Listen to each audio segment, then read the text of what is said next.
Hello, everybody, and welcome to the show where, after the collision, we sift through The wreckage.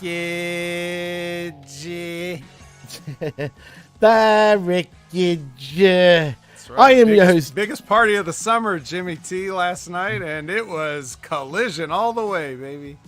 It was huge, Vet, as a matter of fact. But before we start talking, I am your host, Jimmy T. That is my co-host, the Vet, Jamie Williams.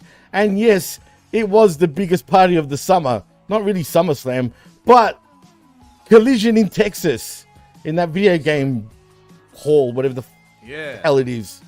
Yeah. Whatever that place is. It's big. Esports Arena. That's it.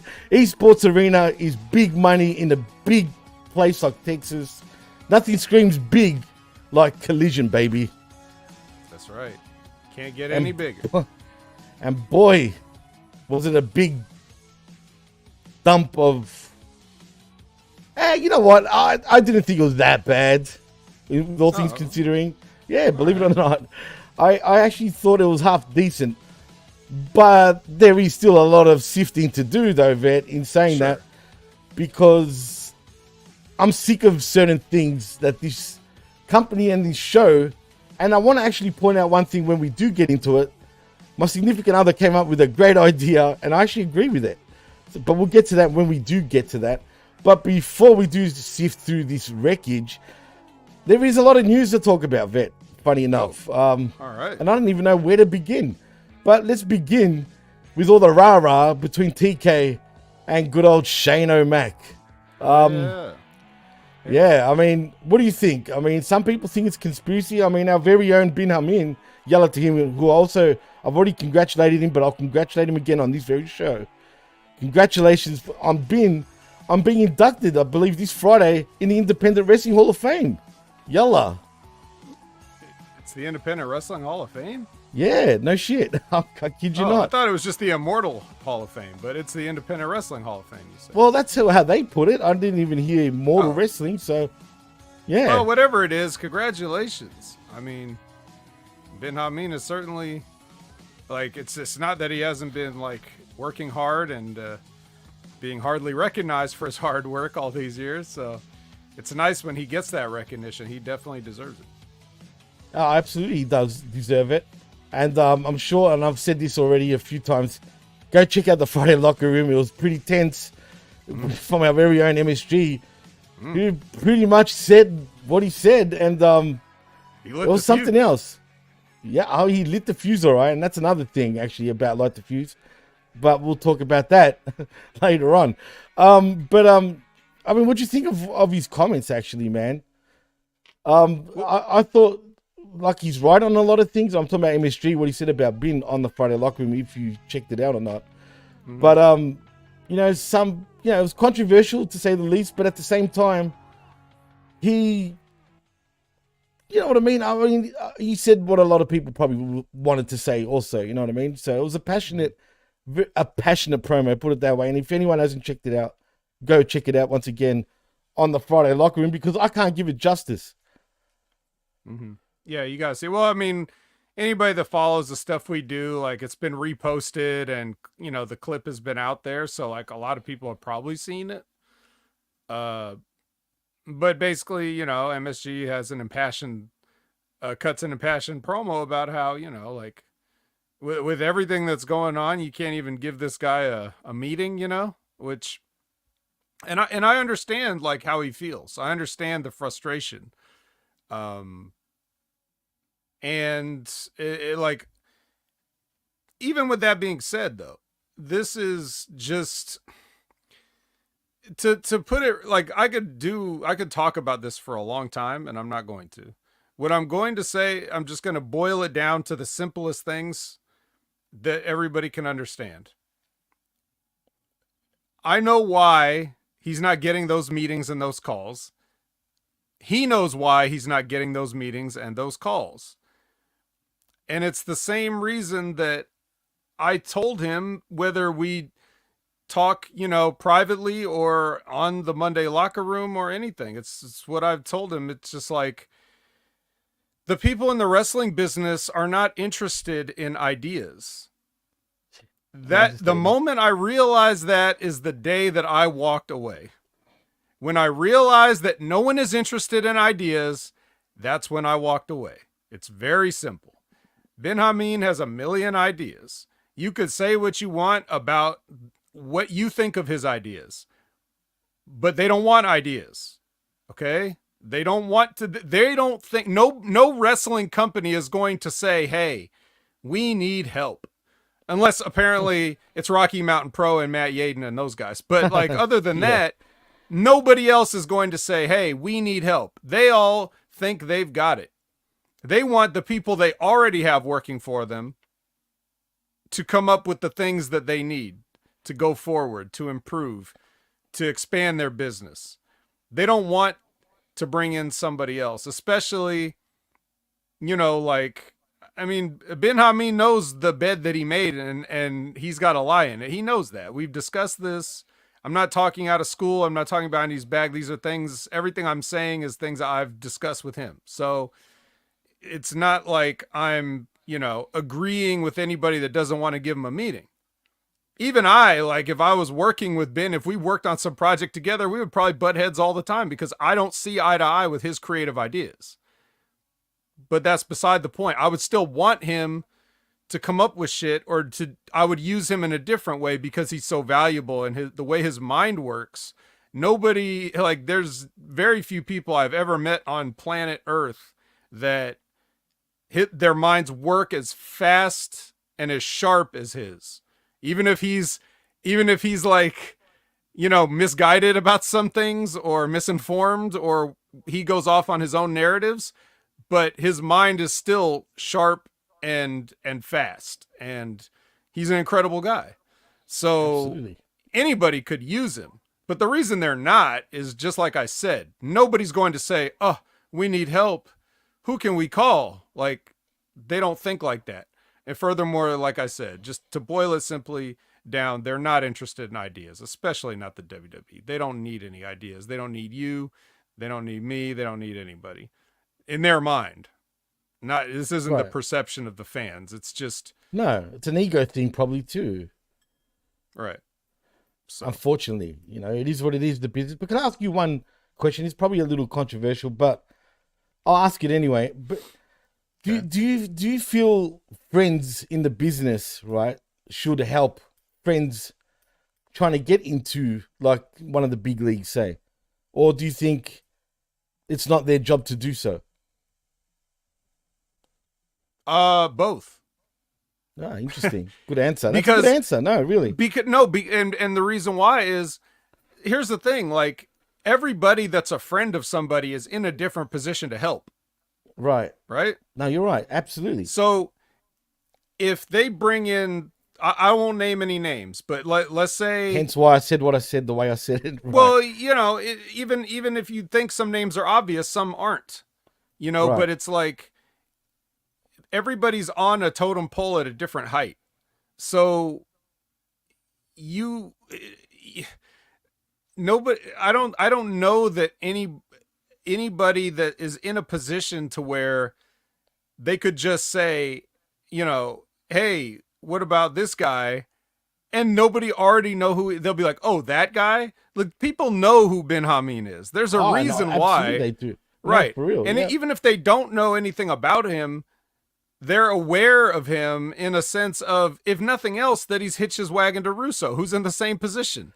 That's a big issue, unfortunately. So you take the fact that hitch the wagon to Russo, which I'm not making that an insult. I'm talking about these companies and the people in them now. Exactly right. Right? That, the conspiracy talk, the character he plays, and the fact that they already know who he is. And then you want to talk about his alleged consulting and the fact that he got over on him and was actually doing stuff. And then now that's public. And now they realize they've been hoodwinked, bamboozled, run amok, led astray. Like, oh, so we're going to give that guy that backdoored his way in, like, we're going to give him a meeting? Of course they're not. But Ben, like I said, Ben already knows all these things. He understands all these things. He's not confused about the situation, I don't think. But as far as like the friends go, like that's the only, I say yes because that's the only way people ever get ahead. Bro, the reason I'm sitting here is because I know Ben Hamin. Right, exactly. Same here. People bring you in. How are they supposed to know who you are if you're a complete stranger? You need references. You need people that you know. You make those connections, right? Exactly. No, and then real. and this is what happens all the time. Nepotism is the only way to succeed in life. That's just the way it is. People think it's a bad thing, and those people are usually people that didn't make any connections and have to stay at the bottom. So, right. Unfortunately, that's life. It's not just pro wrestling. Right. So it's life. Right. So the point is, if you're in a position to help your friend, you have to pick your spot.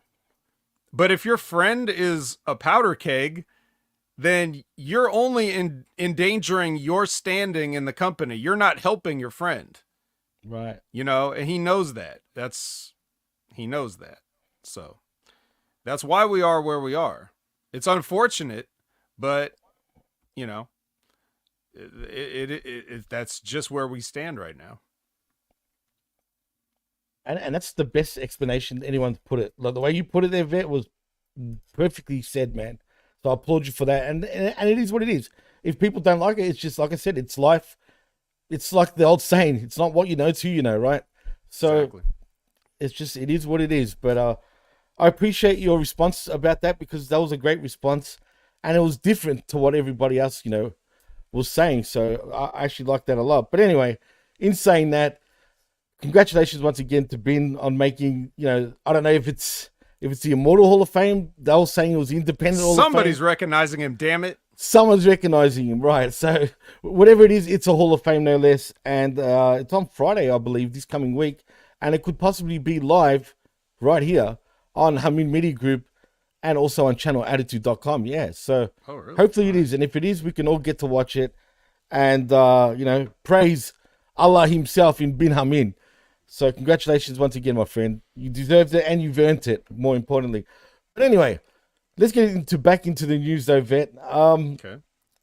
Shane O'Mac and Tony Khan, that's what I was initially getting into. Oh, yes.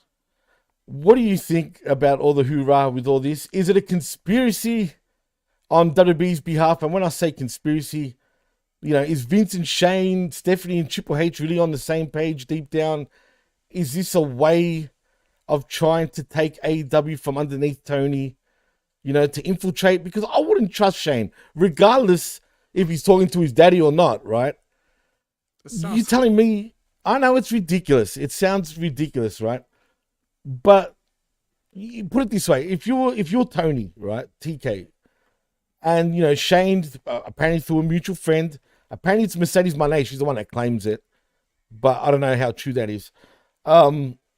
Would you talk and publicly tell the world basically that you're talking to Shane McMahon? Well, it's too late now. I find it very suspicious that there's a leaked photo where it looks like someone just walked in the room, took a picture, and caught him. Like, that's so. So you mean to tell me that somebody takes that picture and neither one of those two guys has the ability to tell him, "Hey, don't, you know, give me that phone." That was obviously done on purpose. So yeah, right. Like, clearly this was the way that somebody wanted it. Now, as for the conspiracy theory, well, you said it. You used the word ridiculous, right?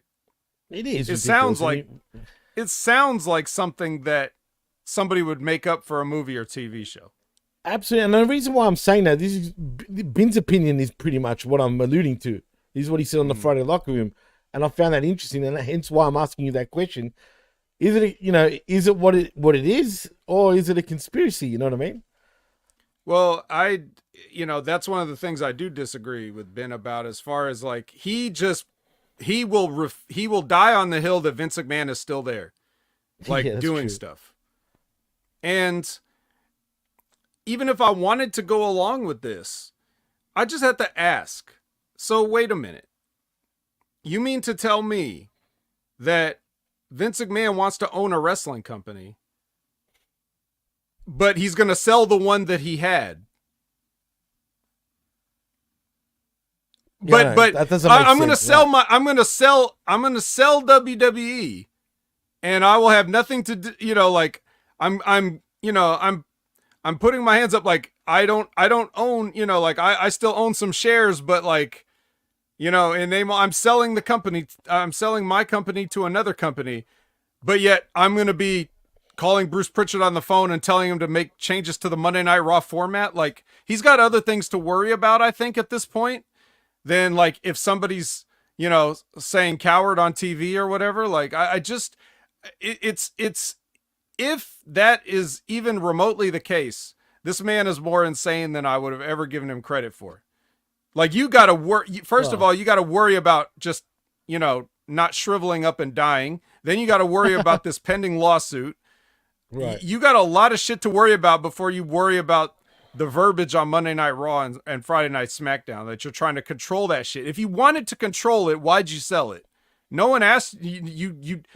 You obviously That was sold out of it spite, because, Vet. huh? I think you've done it out of spite personally, but yeah. Done what out of spite? Selling the company. He didn't want to let it go to his, son-in-law and his daughter. Well, or but his that's son. still, so why does he have to sell it to somebody else though? Why doesn't he just keep it till he dies? And then when he Because dies, anyone- then it goes to Endeavor, or he could leave it in the will to Endeavor. That's a swerve. That's a swerve like that. He doesn't did that have well. to. He never has to. This is the thing. It's like, I can't believe I'm like, am I on Earth? Like, is everybody out of their fucking minds? Like, do you really? Why do you have to? Why? Why I do love you you, sell? man. Okay, so let's say all this. Okay, now all this, right? Now let's go the other side. Here's Tony Khan, right? Okay, so people are saying the conspiracy is that Vince and Shane are working together, and Shane's the mole, right? Right. Like as if Shane and Vince's relationship is so healthy. But hey, maybe they mended fences when we weren't, looking. Maybe behind our backs they patch everything up, and they're a good, loving father and son. And now he's sending Shane the spy into to AEW to take over. Take over, bro. So let me get this straight again. So you mean to tell me that the guy that won't give up writing duties and he won't give up booking, that guy, you mean to tell me he's going to just say, "Oh, you're going to give me this amount of money for AEW? I guess I'll sell it then." After he's losing all this money. Money is like pouring out of this guy. The budgets, if those budgets that were leaked are to be believed or whatever, he's just bleeding money, and he's going to say, "Oh, well, I guess just for this lump sum of money, you could have it. I'm going to sell it to Vince. Sure. I'll sell it to Shane." Really? But he won't give up the pencil, but he'll sell the whole company. So that's what you're telling me. That's what you're asking me to believe, that the guy that refuses to book by committee is going to sell his entire company because Shane McMahon came in. Explain it. You're right. I look, personally, Anyone in the chat, explain it. Anyone in the chat, text somebody and ask them to explain it. I want to know how Tony Khan, the guy that refuses to give up control, is going to sell the company. I just want to know that. How's it going to happen? You're right. I mean, you're not wrong. That's the thing. I mean, you're not wrong.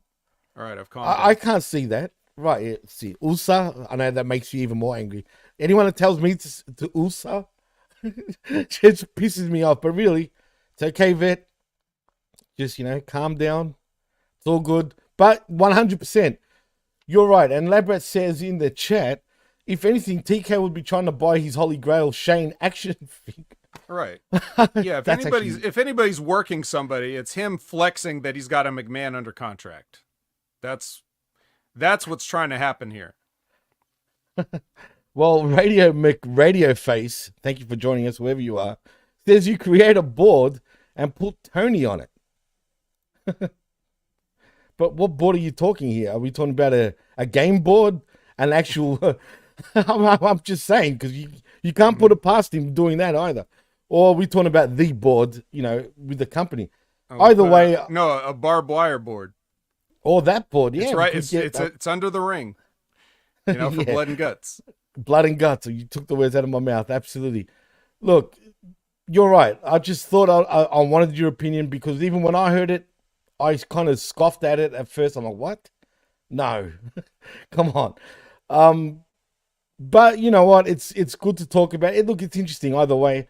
Do you think we will get Shane doing something with the company though, in the end? It's like a 50-50. I bet Shane has ideas. I bet Tony will listen to them and not do any of them. And his ideas, Shane will be like, I don't want to do any of those, and then they'll just agree to not work together. I think that's the most likely outcome. I think that too. Only But because if you look at their faces, it almost looked like Shane was, put his balls on the table just by the way they were sitting, by the way, just the picture says 1,000 words to me, even if they were acting it out or not, which is a possibility also. But it looked like Shane was the more powerful guy, like just by the way he was looking at Tony. He was sitting higher than Tony. Like, do you understand what I'm trying to say? And Tony looked he's like disheveled leaning and over paranoid. the chair. Right. Like, you know I what could I'm see saying? that. I could just see that as Shane being restless. Like, he seems like the kind of guy that don't just sit in a meeting. He'll probably like pace around the room or whatever, and probably throw some shadow boxing jabs, at the. And sweating his guts off. I mean, Yeah. because he pours a lot of sweat. Yeah. God knows And, what else he does, but Right. Now, as for Shane trying to get Tony a streaming service, he has one. It's called honorclub.com. $9.99 a month. $9.99 a month. But yeah, the and Radio McRadio Face says, why wouldn't he just be an on-air talent? Why speculate on business? Yeah, I think that's what I'm saying. I think Tony would probably be interested in that, like bring Shane in just to be a character on TV. And if Shane might want to do more stuff than that, but I don't think Tony's interested in anything other than that. That's just what I think. True. I don't know. I could certainly be wrong. I'll admit that I have no idea. But that's what my instinct tells me. That's what my intuition, as far as like wrestling personalities that I've never met, but I've been around it and I've watched this stuff for a long time, and the general psychopathy of these people. It's funny. Well, look, we'll see what happens with that. I guess it's kind of interesting. We'll see what happens in the future, but like you said, deep down, I think nothing will come of it, only because I just don't see it working. It just wouldn't work with these two personally, but I don't know. We'll see. Maybe Shane is the guy that can push Tony to do better. Who knows? But time will tell. It could be nothing, could be a whole bunch of nothing, or it could be something. We'll see what happens. But sticking with AEW news, what about Mercedes Moné and my favorite?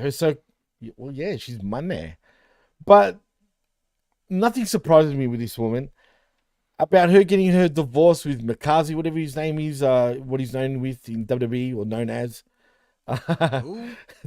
Dirty. Well, isn't that what they call him? Mikaze or something like that? Her husband? I don't know who you're talking about. The seamstress in WWE.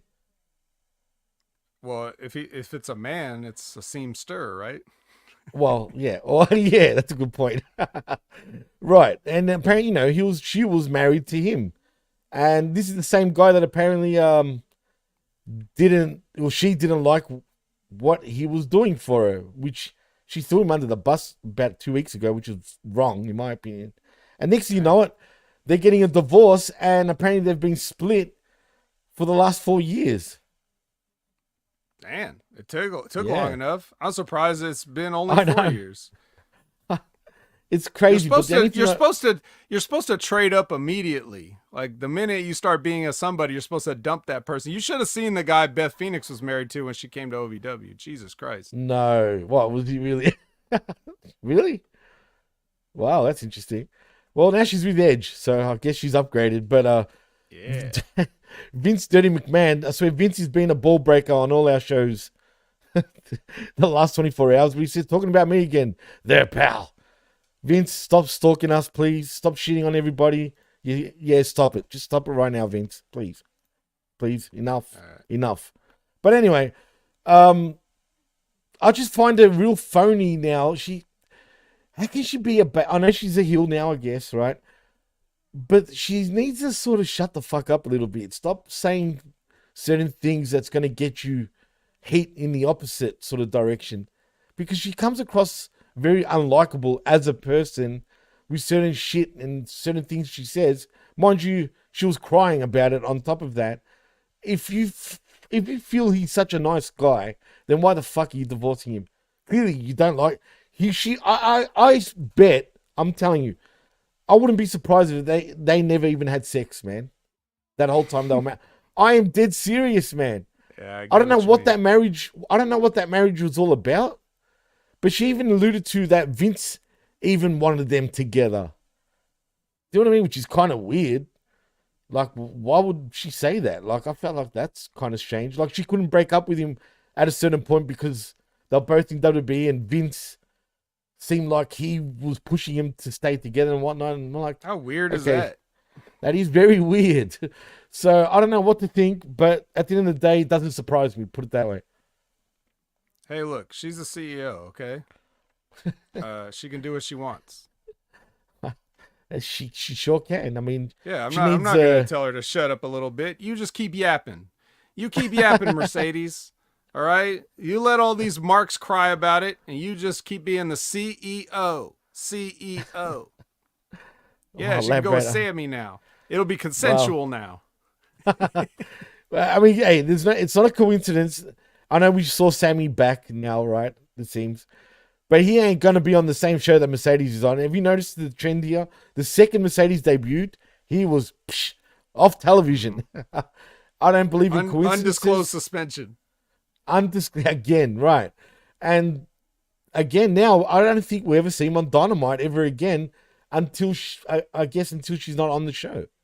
I'm telling you, man, she has a lot of power in this company. Can you imagine it was TK all along? She gets married to TK. Oh, boy, imagine the heat. Whew. Well, she's the CEO, you know. She's going to bring in Shane, right? That would be fucking a cool story. And then Shane is going to, you know, he's going to take over the company so that Vince can have AEW, right? And he'll put fucking for Vince, but really it's and then Vince will hire her ex-husband back and force them to remarry. Get married, damn it. These are all things that are going to happen 100%. Oh, that's wrestling right there, Bet. I mean, come on, look at it. How good is that story? Revamp says, "Here comes the phony." Here we go. Here we go. Money talks. Just saying. But anyway, that was that. I feel like I'm talking Melrose Place here. I don't even know why it's such a big news, but still, it was. And keeping with AEW and Melrose Place, I guess, because AEW and Melrose Place seems to go hand in hand. You might as well change the theme to the Melrose Place theme, or heck, even the 90210 theme. Can you picture him? You see MJF looking at the camera like that, you know, while the music is playing. Well, the scapegoat, obviously. And the right. Fucking absolutely. How did I not think of that? We even got a Perry in the house. I thought that's why you said it, it turns out. No, I forgot. I actually forgot about little Perry boy. But yeah, there you go. There's the connection. Anyway, in saying that, what do you feel about this whole Britt Baker, MJF and Alicia Atout, or Atout, whatever you want to fucking say her name? Did you hear all the drama that was going on there? And if shit is all true, why is Britt Baker getting suspended here? I mean, shouldn't it friggin' been MJF in some sense and Alicia Atout getting suspended? I just don't know how Britt Baker is the one. Well, if everything is true, going by reports, apparently MJF turned up into the women's locker room.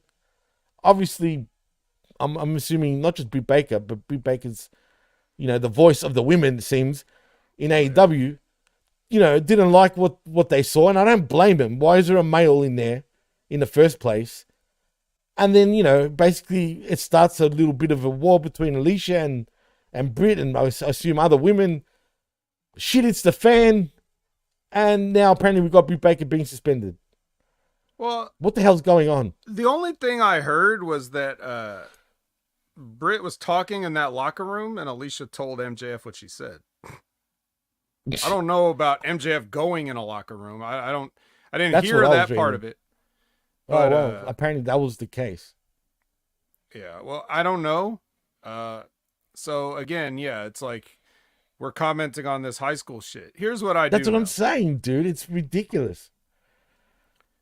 Here's what I know. MJF means something to the company, whatever you may think that is. Britt Baker doesn't really. Sorry. But she's still been Not like sorry. she's still been gatekeeping that women's division since she's True. been there so that it can stay hers, you know? So MJF's worked with a lot of people. Britt Baker's, like I don't mean to disparage any of the things that she was talking about that she's gone through and stuff personally, physically, Cry me a river. No. right. Yeah. Right. Yeah. So, but I'm just saying, like, if she wants to go out there and say, hey, I had these things happen and I had a stroke or whatever. Very sorry to hear that. That's crazy, all those man. things. But at the same time, it's like you just look at what's happened and over the course of time, the women's division has tried to grow, and yet somehow it still feels like I hear more people talk about how bad it is than ever before, even though they keep bringing people in. And here's the thing, like, if you want to run your mouth about somebody that means more to the company, this is what happens. Politics. You can't talk about MJF. Right. Okay? If you're going to talk about MJF, you better be higher on the totem pole than he is. And you're not. And his girlfriend's going to tell on you. So Black Brad hit the nail on the head. All elementary wrestling. Mm-hmm. It really is. But it's even worse than that. It could be all kindy fucking wrestling at this point. But look, this is dumb, like I said, but this is news. But it's so dumb. I've never heard this type of ridiculousness in a wrestling company. Either way, well, again, yeah, because we didn't used to have, okay, let me cut you off. Because we didn't used to have the wrestling company constantly running to the sheets to tell them stuff. You would have leaks and sources here and there, and but Meltzer, Keller, those guys would have to, and those were like the real journalists. They have to pry that shit out of their sources, and they would still not be able to believe half the stuff they were being fed, right? Yep. So like now it's like these wrestlers want to give this information up. So the reason we're hearing about it is because we like the wrestlers are voluntarily dumping this shit in the laps of people like the Saps and these guys are like a shadow of Meltzer and Keller, and so we have to hear from them from a bunch of other people who can't get over, and then I don't want to include myself in this, but I say we go to these sites to hear this news, and this is what we get. Mm-hmm. So I only hear about this shit if somebody tells it to me, because I've stopped going to look for this kind of juvenile bullshit. This is what they are. I just think it's funny how people will go to this and then bitch about it. I went to the dirt sheets and then I bitch about what I read on there, and I talk about how wrestlers are soft, and I talk about these dirt sheet writers don't know shit and all this other stuff. Well, you're going to them for your news. So what do you expect? I love how you brought that up, because that's a good segue. Before I was watching some Maven videos, and big shout out to Big Ray Hernandez, because my God. First of all, I didn't know. Did you know about this? Did you know about Big Ray getting a response from Maven? I don't, about what? I guess not. All right, so good, because neither did I. So that's why I'm asking you first. Unless he told me about this, and this is something. That's why I'm asking, because I never got told this, and I don't believe I remember hearing him even talk about it. So I don't think he knows that he responded. But anyway, he wrote on a comment, not directly to Maven, just on his YouTube channel, right? And something to do with was it John Oliver? Yeah, John Oliver. Something about John Oliver, how Maven, he was disgusted that Maven agrees with John Oliver, right? And he said, because you agree with John Oliver, and this is what Big Ray said, I'm gonna unsubscribe from this day on from Maven. So Maven saw that comment, made it into an episode basically where he was responding to all the comments on various shows, and then gave his response. And to say he you got to check it out, man. Basically, he flipped the finger because of politics. He goes, I don't care, everyone fucking has their own thoughts on politics, basically. But I laughed my ass off straight away, saying, "Oh my god, is that really Big Ray?" And he's responding to Big Ray, and so Classic Big Ray. Big Ray. Wait, this is John Oliver from The Daily Show. That John Oliver? Yes, that John Oliver. Apparently, Maven agrees with what he has to say politically, and obviously Ray doesn't. So that's where they butted heads. So he unsubscribed. Wow. Sorry, Ray. I'm not throwing you under the bus. This is Maven throwing you under the bus. Just saying. Well, he's had it out for Maven ever since the beginning. He publicly said that his channel was a ripoff of Stevie Richards' channel, and I tried to defend Maven, and Ray wouldn't listen, and then Ray was scolded, and then I thought he listened, but now he's starting more drama with Maven. We can't have bald-headed caramel colored people agreeing on the internet, I guess. Suave. I bet. Suave. Yeah, is Keegan Michael Key somehow involved in this too? Like, I have no idea anymore. I just had to put it out there because I couldn't believe my eyes. That's all. Like I said, it was kind of funny. I sent him a little snippet and said, "What's up with this? Why don't I know about this until now?" I haven't got a response yet, Vet. I'm still waiting to see what he says about that. So I'm actually kind of intrigued by his thoughts and what he's going to say back to Maven. I can see a war starting now, Vet. We've got to sort of tame him now. We've got to tame him. I would like to say for the record that, all this drama and shit between HMG Group and everybody else, I still remain unblocked by everyone. I am peaceful. I am like Claudio Castagnoli. I am Switzerland. I am neutral. Everybody either loves or hates or doesn't pay attention to me, but nobody blocked. Revamped, you're right. It was months ago. It just played automatically, right? And I didn't know about it. So that's why I'm asking. So Revamped, if you knew about it, did Ray know about it? Do you have any idea? Because we should have known about this, but I don't know if he even has an idea, but all right, please let us know. Enough, Big see, Ray. It's all true. We love you. We love you, Ray. It's all good. Speak for yourself. Oh, well, at least it's a tan off. Yeah, between the that's two what of I'm them. and a bald off at this point. But anyway, it's eyebrows versus goatee. That'll be the tiebreaker there. And who's got the biggest shiner, like on their scalp? You know what I mean? Yeah. Who's more shiny? But anyway, any other real news? I was gonna say that was the news, ladies and gents. Any real news? Not really. I just meant non I know. internet beef related. That's really the most important news. Other than obviously we had, apparently the Hardy Boys meeting with WWE. Surprise, surprise. That doesn't really surprise me. Who cares about that? NXT, TNA talents are just working at WWE now. Right, exactly. And also, well, this is ridiculous, Vet, and I'd love to get your thoughts on this. Apparently, WWE and AEW are on a bidding collision course for our boy Danny Garcia. No. Yeah. And get this. Garcia is entertaining the offers. He wants to see what both sides are offering, and then he will make his decision. I mean, does WWE really want to sign this guy for real? Why? No, they don't. What is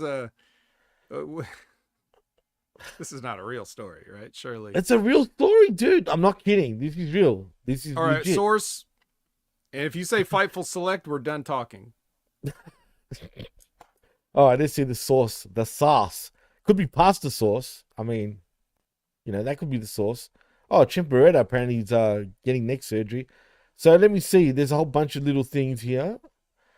Where's the source? God, oh, here we go. So apparently Daniel Garcia's AEW contract status and update here.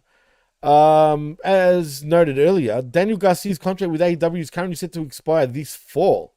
Brian Alvarez, there's your source, Aha. reported in a reported in a recent episode of the Wrestling Observer Radio that his sources, so there's even more sources, stated that while nothing official has been made yet, the current belief within AEW is that Garcia most likely, in inverted commas, will sign a new contract with the company. And then we get good old Uncle Dave Meltzer responding, stating that his own sources have recently said similar things regarding Garcia's likely future of his wrestling career, and details regarding the exact expiration date of Garcia's contract is currently still not known. It's just a big mystery. Like, It's that number at the end of his contract, it just, nobody knows it. If only there was some documentation of it, you know, like on his contract, but I guess it's just so unknown, right? Look, nobody in WWE gives a shit about Daniel Garcia. I'm sorry. I tend to agree. That's why I find it ridiculous that this The only person that cares about Daniel Garcia is Tony Khan. So he's going to pay him whatever he asks for, or he'll be happy to get whatever he gets. Because he knows that. He has to know that. There's no way this kid is believing his own hype. He has to know, like, this is a crazy thing that's happening to him. What? The fact that he keeps getting used. You don't believe in this? And he's got to take what he can while he can. Yeah, look, more power to him. Whatever he's thinking, look, it's blowing his head up, apparently, if both companies are interested. But I tend to agree with you. Why would WWE want to hire this guy? Why? To do what? No, even if they did, they would just give him like the lowest possible, like the minimum guarantee, you know, like the minimum downside, damn. Like the absolute, and a chance to, you know, he'll give him a tryout, you know, like at the Performance Center. And you know how they're going to, I can see how Triple H would pitch it. He goes, look, you're not going to be making the same money, but, you're working in WWE. That's the fucking carrot, right? That's what they're going to pitch it as. In my opinion, that's what I think. And it might work. It might work. He is from the Northeast, so I'm sure he grew up with the WWF or WWE. Right. It hasn't even been the WWF since he's been alive, so he's been a WWE fan. It may have been his dream to go there, but yeah. Good luck with that, in other words. Yeah, good luck, Danny. I hope you get it. But J12 makes a better point. I think WWE is actually waiting for Penta and Phoenix, who apparently also is coming out of contract. I'm talking about Ray Phoenix. We already know with Penta. But if you notice, now look, I haven't watched Dynamite, so I could be wrong. But have these guys been appearing on Dynamite lately? Yeah, Phoenix was on there like sometime. I can't remember what he did though, but yeah. But Penta's gone MIA. Last couple 3 weeks. What about Penta? He seems to have totally disappeared. Oh, where was Penta? Did he come out on a rampage one night? Like I see him around. They're not being used very strongly though. No, they're no Daniel Garcia in terms of the booking, that's for sure. That's an understatement. But they also haven't been paralyzed in an angle either. So, you know, they're still healthy, and Daniel Garcia's hurt right now because of, you know, the pile driver off the second rope. Yeah. Well, that's true. Revamp says Penta's been on AAA too, if that counts. And AAA right now is not on good terms, it seems. With the other, you know, Forbidden Doors. Nope. CMLL's in town. Exactly. Hike, so that's AAA. Yeah, AAA. Nah. That's what I like to say. But I think that's a bad sign. If he's been doing dates with AAA, then I don't know. I think he could be leaning towards WWE. But anyway, we'll see what happens. I think WWE would absolutely love to have him. No, please, Jay, don't say that. WWE will sign Alex Abrahantes, the next little Hamin. No, don't even conjure that shit, Jay. Please, don't. God damn it. Anyway, that's the major news other than we saw Arn Anderson on SummerSlam. Unfortunately, he didn't have a Glock. And that's very unfortunate. But I found that kind of funny that now we see Arn making a comeback and reunion with Cody. And Cody seemed like he was giddy about it. You know, you could just see what they were really trying to show off here. You know what I mean? And I guess we're just going to wait the day for Ricky Starks to also appear in WWE because he's been talking shit even towards MJF on the Twitter. They could be all working an angle, but we know he wants out. He wants to get the fuck out ASAP. And he's just counting down the days. But we'll see. We'll see what happens. But Vet, I think that's really the most important news. And I know there was a lot of garbage involved here because it really was. Well, I guess. Look, us a chance the other to thing. chit-chat. Yeah, that's true. And speaking of nepotism, I'll say one last thing. Nepotism is a real thing because Mark Henry's son Jacob signs with WWE. Yeah. Yeah, yay to nepotism. That's right. Because that's how it goes. Jacob. Congratulations, for sure. He also said you can't forget about the captain, Sean Dean. What am I forgetting about the captain, the El Capitan, Vet? Nothing. Labrat says Joe Hendry has a contract that allows him to stay with TNA and NXT. Yes, plus that's gets true. to still do indies. First of its kind. Thoughts? Again, good for you, Joe. Get all your money. Get all your money, man. I mean, hey, look, this is all a play because he wants to sign with WWE. Let's be real. Except I felt like his segment stunk last week, Vet. I didn't actually enjoy it on NXT. So of course it did. You're talking about the NXT one?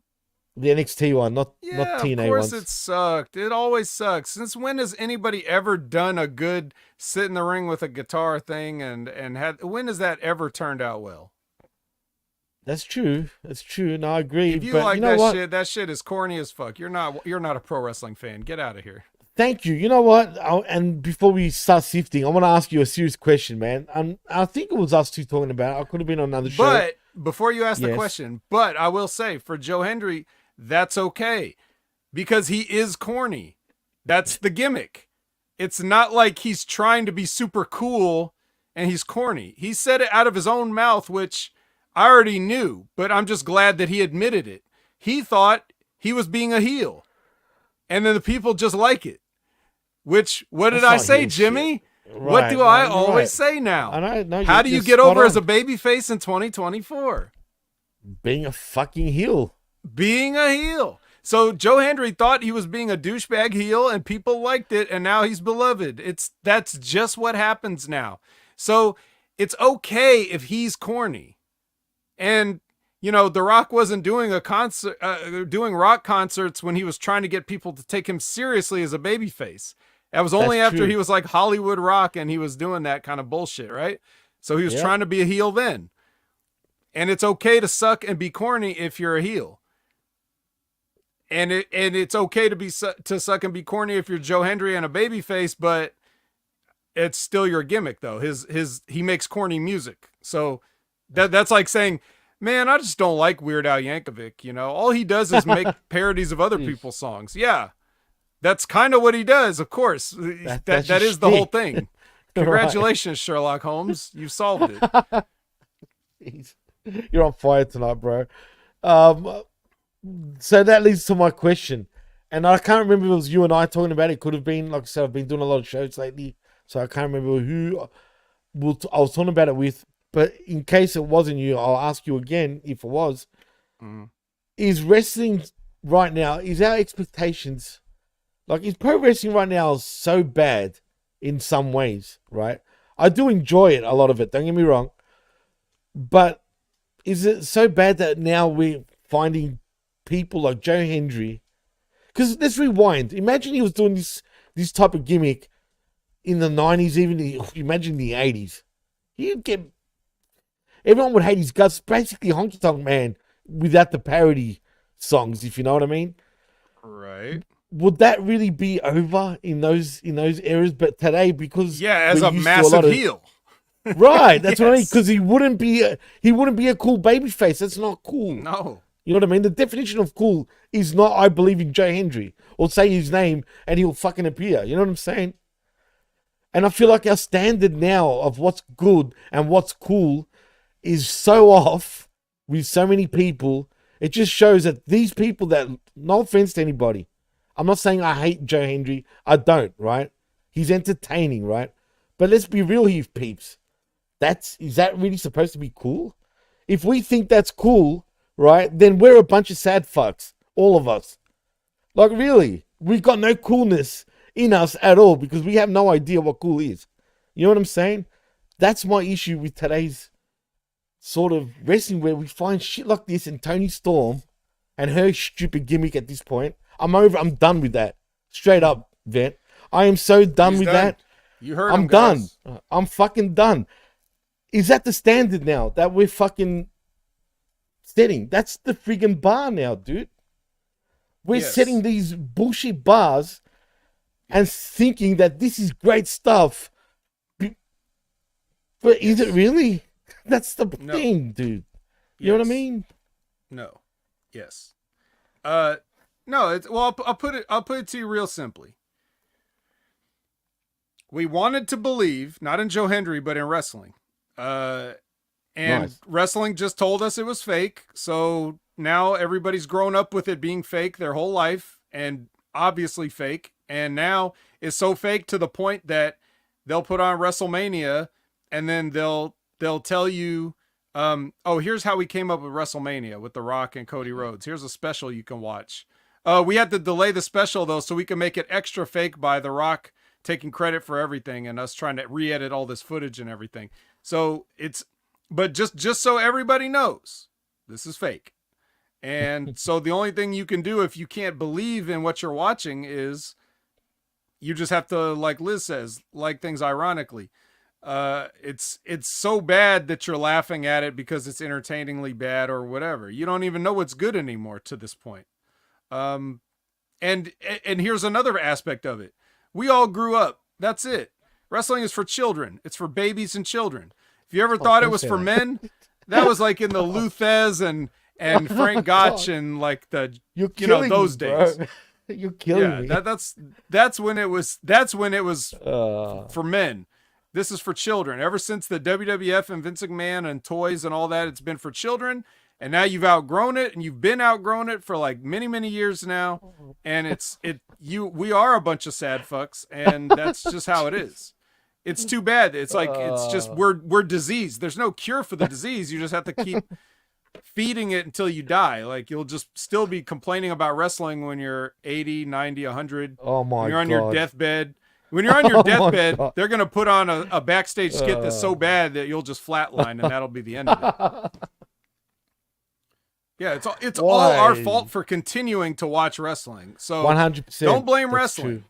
And even when you think like, yeah, see, look how Revamp said that's perfect. Do you think I talk to people I work with about wrestling? They don't even know I wrestled. Oh no. They would flip if they found out. But that's what I'm saying. Like, shit, keep that on the low, dude. Right. Forever. So even when like Endeavor buys WWE and we got a chance, like if we're ever going to turn things around and kind of like, you could still make it for families and kids to enjoy, but still have an adult. Like, I always look at things like Disney Pixar as a perfect example of movies for kids that adults enjoy because they're for everyone. You don't have to be completely babyish. You can have a little bit of violence. You can have a little bit of swearing. You can have a little bit of adult situations, but you don't go overboard. You don't turn it into, fucking, Showtime After Dark or whatever. You just a little bit of not baby shit. And then we can get it back on the sports track because sports, right? NFL, NBA, they're all doing record businesses and they're popular and everything like that, and they're the only things keeping people with a television on in their house. And even with that, then we get the Wyatts. Like, we gotta fuck that up too. Like, it ruined all of my hybrid UFC crossover dreams. And yeah, it's for babies. I'm hurting. It's for babies. It's people running around in fucking masks, bro. I told you this shit would happen. I fucking told you. I told you they were going to do all this VHS promo bullshit. And then what's happening in there? Eric Rowan's doing a fucking fat guy crossbody in the ring. I told you it was going to happen. I told you. Wow. This is for children. God. Yeah, seriously, I've said it a million times too. You calm down. I'm with you on the Wyatt thing, man. And I've said it from the beginning. That shit is just childish as fuck. Like, I cannot stand it right now. I don't know why it's really irking me. See, I actually blocked it out of my head, Vet, about the Wyatt 6 or six, whatever the fuck they are. It was blocked out of my friggin' head. And then we see a fat guy cross body. Yeah, fat guy cross body. The greatest move ever. If you're fat, you better do a cross body if you want to make it in this business, kid. But I disagree with Revamped about one thing, because I heard that thing, what Russo said and what Ben said when they ganged up on Stevie and said that the Wyatts are dead. I'll tell you why they're, like, even though I agree with their feelings on the thing and how stupid it was, they're not dead. Specifically because people like this stupid shit. They love it. They love this stupid shit. So it's not dead for that reason. Because the average person is not like us. They don't care about how stupid it is. They just are like anything. Just like Joe Hendry. The Wyatts and Joe Hendry, same thing. It's like, well, it's something I don't see every day. It's a guy that doesn't have a regular name with plain trunks in there. So I'm interested. That's all. Even though Joe Hendry has a regular name and plain trunks, but at least he has a guitar. I guess. So it's not dead yet, but it's going to mean less and less as time goes on. And they're not capitalizing on it like they could. They could have, if there was a way, and I've tried to think about this, and not too much, because I do respect my own free time, but there was a way that you could take these people, bring them in, do a version of this gimmick that could somewhat be realistic and work in a sports environment. There was a way to do it. Absolutely, there was. Nobody in that company, which this ties back to what we were talking about with Ben, when I said they're not interested in ideas. Nobody there could have done it. Nobody currently working in that place could have done it. And Ben's idea about them being in an alternate universe is just as crazy as anything they've done too. So I'm throwing that out the window too. But there was a way that you could have done this, but it's too late now. This is basically, in my mind, this is like strike three on the entire idea of it. And strike three means you're out usually. And if you notice, but it won't be out because people they don't care. They'll just buy the merch. They're like, yeah, Wyatt's, yeah, Smoke Machine. Yeah, but has WWE really been promoting him when you think about it? I feel like they're starting to drop off a little bit. If you get what I'm saying. Sure, they're on Raw and whatnot, but after that, you don't even really hear much. Like, they're not talking about it. They're not really promoting it like they were, if you know, at the beginning. And like, spooky ooky. But no, I was gonna say what Jay said. They turned it into retribution. In many ways, he's right. It's starting to get to that sort of mold. You know what I mean? That was never gonna work either. Like, right. Oh, you threw a Molotov cocktail at one of our generators? Well, let's give these guys a job. We're not going to give Ben a 5-minute meeting, though. Right. See what I mean? Yeah. Even though he allegedly wrote that. But that's what I'm saying. Like, anyway, the point is, this sucks. Wrestling sucks. We're all stupid for liking it. And is it time to sift through the wreckage yet? It is, after I read Liz's comment, because this sums it up too. She goes on to say, my besties treat it like I have some kind of odd hobby, like Undertaker basket weaving, that we don't talk about. Basket weaving. Yeah. And, underwater. Sorry. Yes. My bad. For some reason, I just saw Undertaker. But yeah, underwater basket wants weaving. To weave an Undertaker basket, I'm sure she can, get some whatever that is. Yeah. Get some purple and black straw and. Oh man. See what wrestling's done. I read underwater as Undertaker. But anyway, that we don't talk about. However, my creepy bestie agrees to go with me to a live show. But, we keep it on the low, right, Liz? I mean, come on. Mm-hmm. Yeah, look, I used to be proud to be a pro wrestling fan. Look, I still am, right? But you're right. You don't go up to, like, you just say you meet a new person, new friend, whatever, right? You're like, hey, do you like pro wrestling? Especially as a fucking 40-year-old, right? I mean, it just sounds ridiculous now. But even though everybody deep down, I truly believe this has that wrestling fandom inside of them, even if they don't admit it. Like, I had a good friend of mine, no shit, one of my best friends growing up, right? That never told me he was into pro wrestling. Never, right? Now, fast forward years later, right? He's got a lot of tattoos. But amongst his tribal tattoos that he's got a whole sleeve, right, of this. I noticed something odd, right? I'm looking at his tattoo, I'm like, dude, that's not the Goldberg tattoo fucking hidden amongst all your tribal shit, is it?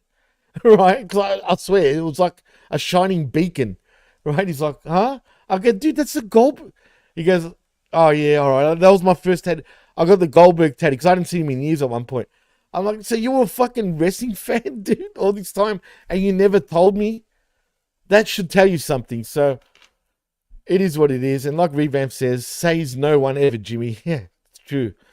But Vince will tend to disagree. Without me, damn it, it's as flat as it. Jesus. Anyway, Vince, you don't have to read any comments from that account. So if you yes, don't want to, Jimmy. No. I'm just fucking around. But look, it's time though, Vet. Fuck this shit. Fuck all the bullshit. I'm not putting my AJ Styles glove on. This is literally. Don't really want none? I don't want none, but we're going to get a lot of this trash, shall we say. Southern boy. So I'm putting the gloves on, dude. Yep. Let's put the gloves on because this is going to get good after that little rant from the both of us about professional wrestling. So let's sift through the wreckage, shall we, Ben? Yeah. AEW is going to prove us wrong. This is for mature adults yes, who are probably sipping wine from a snifter and... All right. Swirling it around. So the patriarchy comes to the ring. This is so that Christian can present them with the title belts. Like he'll make a ceremony out of it. Like, here you go, son, Nick Wayne. You've earned this. You're the youngest AEW champion of any kind. Of all the belts that we have, you're the youngest champion. But not in all of pro wrestling, though, man. No, just AEW. And then he starts to actually praise Kill Switch, the dinosaur, and give him a hug. He does give him a hug, and then he says, "That being said, you didn't give birth to Nick Wayne." So he gives Luchasaurus's belt to Nick Wayne's mom, and then the Kings of the Black Throne interrupt, and you could tell it's them because it's only two of them, and they play the Kings of the Black Throne song. Right. That's how you know. And then the lights go out. Because they're outnumbered, and then Buddy Matthews shows up, and there's a Buddy chant, and then I can't believe it. It's just amazing. It's amazing weekend for the. It's amazing weekend for the Buddy household. It sure was. And then you get an assist from Team J-less when they come down. They come down, and then actually Team J-less gets the assist. From Kip Sabian, who's been reminded that his father is dead, no one cares for weeks, and he's finally gets his revenge by doing something. Ooh. And then they beat up Nick Wayne for a while as Christian abandons him, and then the House of Black and the Gun Club get in a tug of war over the belts. Like that was ridiculous, bro. Oh no. But not all the belts, just one belt. One of the belts, yeah. One of the belts. Well, it would have been, to their credit, it would have been really, really dumb if each person grabbed a belt and all got in a tug of war. So at least it was only one belt. God. I want to point out one thing, though. D brought this up, and I actually tend to agree with him. I never thought about it. And unfortunately for D, I also said there is no way AEW would even think that deep and think that far ahead because they just don't. But Luchasaurus joining the House of Black, I think would be a great idea.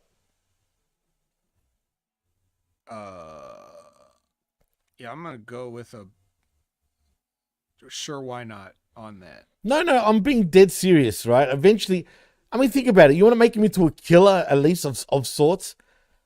Heck, even have him on a chain. Like he's a dinosaur, right? Well, they seem to forget that they had this man speak on camera and he sounded educated, but that was so long ago. And he had a lot of degrees. I guess they don't expect us to remember that. So they just go back to being a dumbass.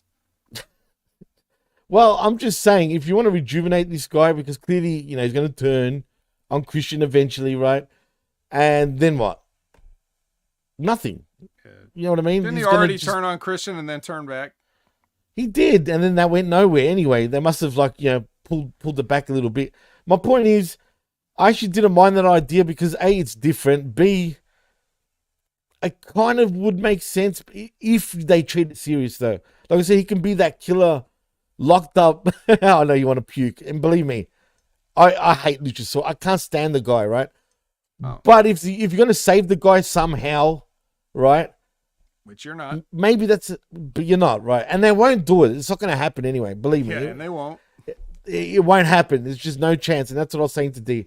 I go, as much as I see the idea and I can kind of dig it, it's just they're not going to think that far ahead. And you saying the same thing justifies what I was saying to her. So I'm sorry, D. It's just not going to happen, even though, who knows? Maybe, hopefully they prove me wrong, but it just won't happen because they don't think that deep anyway. But if you want to salvage this guy somehow, because he's already dead, have him be this dark monster that doesn't talk about degrees and fucking he's educated and whatnot. Have him on a friggin' chain where he's locked up. Like, you just bring him out when you need this beast. And I'm not talking about Mortos. Right. But I'm talking about, but hey, you can use Mortos too. Imagine having two animals, right? They're human beings though, but they're two animals in this world. Right? You have them chained up. Come on, man. We'll just bring them out when somebody like Kyle Fletcher or Daniel Garcia needs a quality win. Then that's how. Well, there's that too. That's or you can bring them out to maul. If they go with your plan. Anyway. I mean, can you imagine they start mauling wrestlers? The two of them, they're on chains. They walk them out like they're dogs. I can't. And they're like, AEW. I can't imagine exactly. it. Nobody of that height has won a match in I don't know how long. There you go. Forget what I just said. It doesn't matter because there's the key. Mm-hmm. Those guys just don't win matches. It just doesn't. So yeah, forget it. Forget what I said because that's exactly right. The taller you are, the less matches you win. Saddam Singh didn't even have matches. Yeah, just forget what I said. Never mind. Forget what Jimmy said. Strike that from the record. Scrape that shit. Yeah, that's right. Ray, when you're listening, cut this. Cut all this. Yeah. Lexi is she's backstage with the Von Rhodes family, and the Von Rhodes family. Wow, yeah, the Von Rhodes family. They are some champions here. Dustin's one of the oldest champions in AEW history right here. From the youngest to the oldest, absolutely. Yeah, that's right. And then Sammy Guevara comes in. He's apparently, and he used this line like, "I've been stuck in a vortex." For the past few interesting, years. Dude. But that could mean a couple of things. A vortex. I don't know if it can mean anything. Isn't the only person that says the Jericho vortex Brian Last? Well, or is it the vortex that hologram comes out of? No, I'm pretty sure it's specifically talking about the Jericho vortex, which, yeah, that's a one place reference. That's true. So. That's true. But he's going to be stuck in a vortex again. There's no doubt about it. He will never get out of the vortex in AEW. Right, now he just wants to be friends with Dustin Rhodes. Why? Can you tell me why? But why? Because that's his most recent assignment. Okay. It works for me. Hey, speaking of hologram, hey, he got a partner tonight. He's tagging with the legendary Místico. Looks very misty. Right. And they're taking on the premier athletes. I wonder who won this.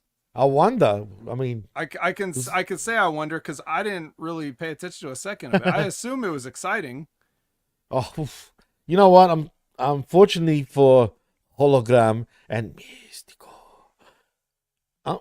I just didn't dig it this week. Last week I dug it. This week, not so much.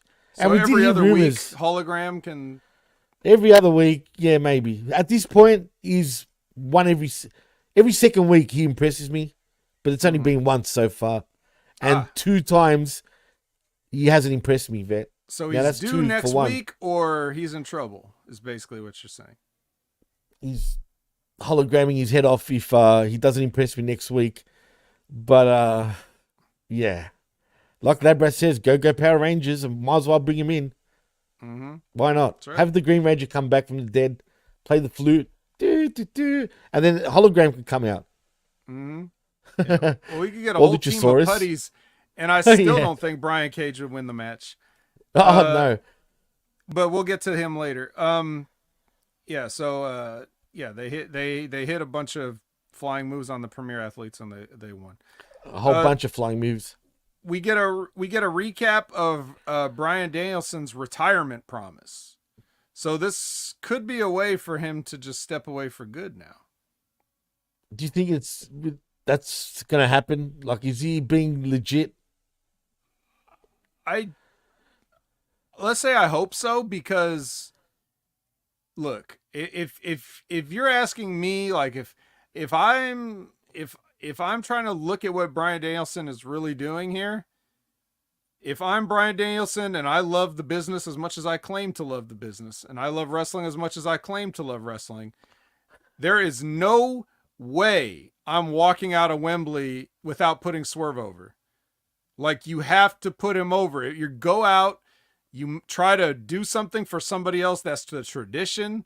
That's the biggest stage that those guys, that Swerve will have ever been on to that point. And that can really, and that's the way that Bryan can really walk away, because he said he promised. So it's like, you know, That makes sense. It's a good out. It's a good out. Right. It's a great out, actually. I know it's, you know, we're mixing talking about kayfabe and shoot stuff here. So I'm just saying, like, if that's how I want to do, if I want to actually quit and not just do the part-time retirement, like he was supposedly rumored, like, I'll just wrestle sometimes, like, to really quit, you can turn it into a stipulation, make it wrestling, put a guy over. Really, really, that would mean a lot to a guy like Swerve. I would hate to be in Swerve's position. I wouldn't want to be known as the guy that retired Bryan Danielson, like, necessarily, because that seems like a heavy burden to carry. But not like I think anybody's gonna hate me. I just mean, like, it would be a tremendous, like, the same way anybody, like, let's put it another way. You know how sometimes if somebody praises you and you might get, like, a little bit embarrassed or flattered, but, like, I hate praise deep down. Yeah, for some reason. It's more like that. Exactly like, right. oh, you think that highly of me now? Like, oh, God, you know, like, I just mean like that. I'm not saying he's worried that people are gonna throw shit at him everywhere he goes, but it's like, you know, that's a big deal to be chosen to be a guy like Bryan Danielson's last match. You know, that's a huge deal in some people's eyes, and I'm sure Swerve's eyes. So I'm sure it's going to be cool and everything. It's a good way for Bryan to get out. It's a good way to never wrestle again and just be with his family and just, you know, help out the business without getting in the ring. So I say go for it. I'm with that. And it was a good line too, the way they did the promo. I mean, that whole thing just took too long on Dynamite and everything, but I liked the way Swerve came in, and the last line he said was, "Don't keep the promise to me, keep it to your family." Like, that was That's a pretty great cool line. So I like that. Absolutely. So there you go. The only thing that I took, though, from this vignette, or whatever you want to call it, did you notice how much he aged, dude? Like, the shots they showed of Danielson when he was training in the gym, whatever he was doing, man, you could see how much he's aged, man. And I mean, shit, man, we're roughly the same age as him, and we don't look that old. Like, I'm just saying. Look, I know he's gotten a lot of... I feel like I look pretty old and fat right now, but... No, you don't. No, really. Truly, man, look, we don't have wrinkles like he does. Put it that way, man. I'm just saying. I'm fatter than you, so you ain't got shit on me, vet. I'm just saying. But anyway, the point is, I just felt like some of those shots made him look extremely old, but that's just a little pet peeve, and it's not even that. Well, hey, it works for the angle. I guess it does, yeah. The old dog Yeller. I mean, you can play that, where he doesn't want to shoot him at the back of the shed, but damn it, he's got it. But I'm going to give him a house call anyway. All right. Yeah. I'll take Bryan out and give him a house call. He's got rabies. That's it. Well, here's an angle you don't like, Jimmy. So now we've got the glamour, Mariah May. She's the glamour. The glamour. Not the glamorous. She's all the glamour. She's the whole glamour. She's the noun glamour. This was awkward, in my opinion. Yeah, she comes out and she's going to do some commentary, and then, like, I guess Tony Storm is supposed to have a match, and then Tony Storm goes right to the desk and they start beating the shit out of each other, and they finally break it up. Did you see what she said to Tony Schiavone right before that? Yes. She's like, "Can I speak now, bitch?" Referring to Cringe. Tony. Yeah. Well, but hey, it was cringe. It was cringe when Tony said it, because it was like, it came out of nowhere, and even Excalibur and Taz was like, hey, what are you doing? Yeah, but even the way Tony was looking at it was kind of creepy, dude. I'm not gonna lie, it looked weird. Well, Tony Schiavone's weird. Let's face it. That's fair. He That's is a who fair he call. is, and he has an earring. He's fucking weird. At 67, I think he is at this point. I mean, talk about get outta midlife crisis. I Yeah. mean, it's even past that. But yeah, he's a tripper, man. Put it that way.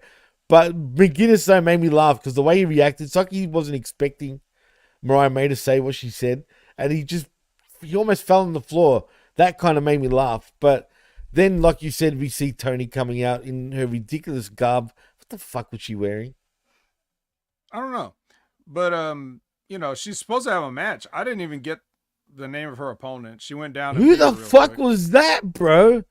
I mean, if she was supposed to be a jobber and she was getting a lot of shit in, it was kind of an entertaining match, actually. I'll say that. For a short match, these two women went hard, dude. But who is this woman? Who should just come out of nowhere? I never got her name. They probably Neither said did it I. once. I missed it. I'm sorry. I'm not going to rewind. I was in a time crunch, and that's why I can apologize for, my lack of enthusiasm for the show, because a lot of it was just listened to. I let the announcers do their jobs, basically. I let them call I it to did me not like- hear her name, bro. Yeah, I didn't hear it. And I was paying Tony attention. won, as you imagine she would. That was a great storm. What's it called again? The storm friggin' her finisher. Storm Zero. Storm Zero, that's it. I was gonna say Storm Warning. The way she Storm Warning. executed that was It's also nice a good name too. for a finish. Why not, right? It would be better as a signature move though, before the Yeah. the Storm finisher. Warning. It'd make- right. She's been warned. Yeah, exactly. And then you lead into the actual finisher. But yeah, like I don't know who this chick is, but I kind of liked her aggressiveness. I just didn't like she was wearing a friggin' tutu, whatever you want to call them, which is even more. So you're gonna act like a Riho's bad out bitch right now, so she's got to wear the okay. tutu while she can. But I'm sorry, but if you're gonna try to be a bad bitch like she was portraying, you don't wear that shit. Like, come on. I guess. Well, maybe someone could tell us who that was. We can. Someone, please. Does anyone know in the chat? We need. Oh, they to were know. all watching SummerSlam. Nobody saw this show. Yeah. Well, I was watching SummerSlam too. Speaking to of be nobody honest. watching, Kyle Fletcher gets a package here. And then from that package we go to MJF on the road and CMLL. They do a little package there. Pretty. I'm not gonna lie. When MJF butted in, I thought that was another Australian guy. He actually did a pretty decent Aussie accent. He's like, "Hey, Kyle." Oh, we're not there yet. I thought we were there. Damn. I was just talking about the part where they go from one package to another package. We got a package. Yeah, package. See, what you're talking about is the next match, which is Fletcher versus Brian Cage. So, I'm glad because again, Dean's Right. like, "Oh, Brian Cage is gonna win this." Like, no, he's not. oh He ain't boy, winning this match. I Oh, know. That's boy. what I said. Sorry, D. I had to throw you under the bus, but yeah. just give me this look. He's Hey. got no chance. Please. Well, it's interesting that she said that though. It's like the optics would tell you that, but Right, but that's it. The optics would freaking tell you that. And that's how Clearly- it should be, though, right? Really, deep you down. would think so. But no, But not in this because- company. because guess what? Because Kyle Fletcher has a match on Dynamite that he's not expected to win. Exactly, So we got to get him a exactly. win on Collision, right? Isn't That's this the right. same pattern that we've seen with guys like Shane Taylor? And we've seen guys like, this is like if somebody who just did this, it was like, God, who was it? Who was it that won a match just to go on and lose? We could probably name quite a few, but What? Oh, Lance Archer. Lance Archer Oh, beat yes. somebody in like 1 minute because he had a match with Will Ospreay. So we had to establish Lance Archer, who's only been here the whole 5 years. We had to establish him with a quality win over somebody that no one's ever seen before. Yep, Javi got it, and there you go. Ray Chanel. Ray Chanel. Remember the name? I can't say maybe I skipped past her on Ring of Honor before. I'm not really sure. I've It never sounds heard of her, slightly man. familiar. The name sounds. I've never heard of her. I feel like I've ignored that person before. But I liked what I saw. Well, I even had it written down right here. I said Kyle's in the Dustin Rhodes / Lance Archer spot. So I could have just looked at my own notes here. But yeah, that's basically what it is. It's like, so what do you think? He's gonna get over on Brian Cage here. Brian Cage, we need you to go out there and get the kid over, pal. And then if that wasn't bad enough, which we already knew, as soon as you see Brian Cage, you already know the result. Unless he's got somebody that you've never heard of before across the ring from him, then he might win it. Other than that, if he's against any named opponent in AEW, he's losing. So It's true. if that wasn't bad enough, then Kyle Fletcher gets on the mic afterwards. So now we got to listen to that. And then And he's MJF got a finally high-pitched interrupts voice. him.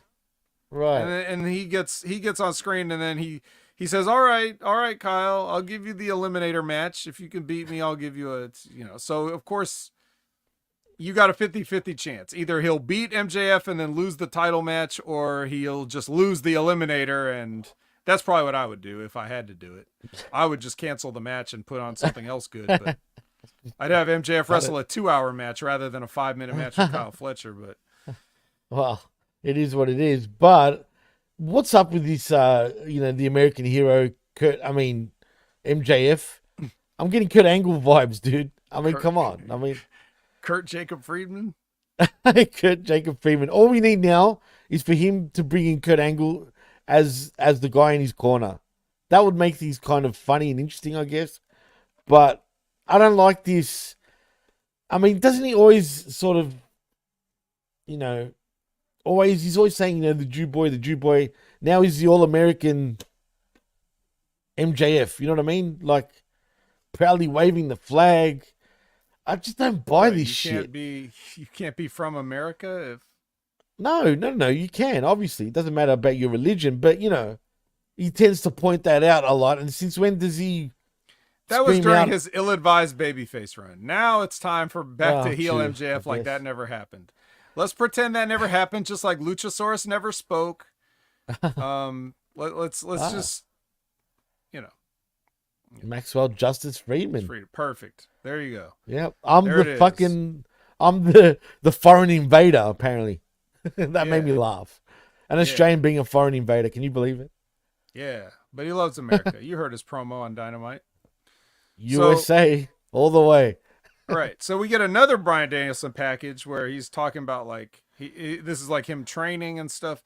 And then they brought up how they showed the Jeff Jarrett thing where Jeff Jarrett, tried to say, there you go. I want you to go all in for, your match at All In.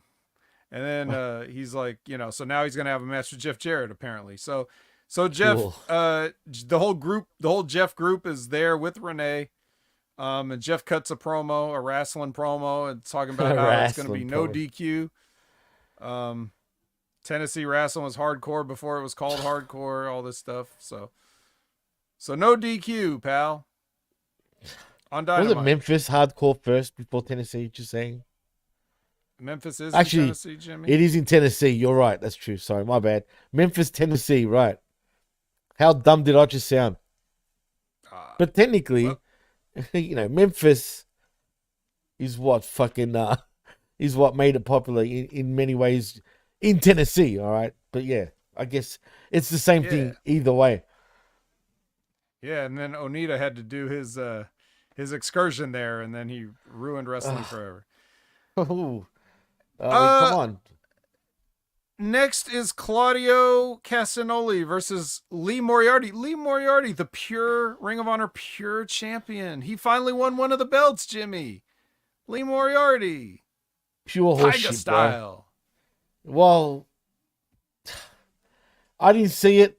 It doesn't matter. Does anyone care? Tiger style, whatever. Yes. The match was half decent. This is Shane Taylor Promotions. They have a belt now. That too. They have a belt. They have a belt, Jimmy. Excuse me, a title. Belts hold up your pants. This is a title. Hey, that's right. Christian said that. We forgot to mention that. It's true. Yeah, no, he didn't. We didn't forget. But yeah. So it's Lee Moriarty, the new Ring of Honor Pure Champion. But these guys aren't fighting for that title.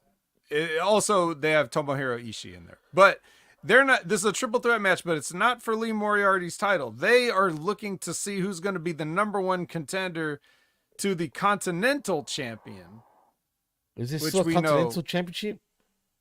We know who that is, right, Jimmy? We know who the Continental Champion. Right? Isn't MJF the Continental Champion? No, Jimmy. Who's the Continental Champion? MJF is the American Champion. I know, but didn't that turn from the Continental turn into International? Then the International turned into friggin' American? No. I'm confused, Vet. Help me out here. What's going on? The Continental Championship. Don't you remember we had a whole tournament last year to crown that was last year, champion? Yeah, that was last year. But a belt came out of it, and now the belt is defended. And who's got it though right now? I have no idea anymore. I've lost. Oh, Jimmy! No shit. I swear to bitches. You. Shut up, bitches! Really? Wow. Well, no shit. I can't tell the difference between Continental, dude, and International, and American, and fucking. This is AEW's fault. There is no difference. They're just throwing words out there. Hey, can somebody tell me the difference between an Intercontinental and a World Champion? There's no difference, technically. Well, yeah. Well, it's all the continents, right? I mean, doesn't that make you the world champion, technically? Yes. So it's redundant. Always has been. Yeah, exactly. That's right. None of these belts have ever mattered. Just like I said, wrestling's always been stupid, and we were just kids. That's the only difference. Wrestling's always been stupid. Yeah, but in this company, it's beyond stupid. And like Labrat says, the belts really have never been established properly. When you think about it, the world title, sure. Everything else, I'm completely confused. Are you kidding me? First of all, Orange Cassidy went on a record-breaking run of defenses for that championship that MJF just showed up one day and decided was called the American Championship. Okay, right. So let's get that straight. He established the hell out of that thing. Oh, and then we had a whole G1-like tournament to establish the Continental Championship, and Eddie Kingston won it, and he unified that with 2 other belts to be a Triple Crown champion. That's establishing as hell. Where have all you guys been? Get with it. Get with it, literally everyone. Come on. Wow. I never thought I'd be so lost. Yeah, I mean, Revamp brings up a good point. How about All Galaxy Champion? Can we get that? Is that possible? The Galaxian. Well, that would be a way to just unify everything into one belt, and then we could stop having these conversations. That's it. Just unify every single championship in that company, and then call it the All Galaxy Championship after that. Why not? Yeah. Well, let's do it. It works with me. We'll wait for that. We can't even get a 5-minute meeting, Jimmy. So fair point. So anyway, Claudio wins this match so he'll go on to face Okada for the Continental. Oh yeah, that's who the fucking hell, man. It is Okada. See what I mean? Like 5 minutes. I know the bitches. I know. But see, because I haven't been watching Dynamite lately, you know, Okada's kind of been out of sight, out of mind lately. When you watch friggin' Collision, he does appear, don't get me wrong, at times. But, you know, I want to see more Okada on Saturday nights, put it that way. Well, the only time we've seen that, he had to wrestle a guy that didn't know he was supposed to wear a mask. And didn't he wrestle Titty City as well one time? No. He didn't do that. See, I'm scarred. Well, wait. Did he? I think he did, dude. No, it wasn't them. It was 3 other guys. He wrestled like a 3-on-1 handicap match, but it wasn't those guys. It was Etchy Settle the last match I think he had on Collision. No, not Etchy Settle. You know what?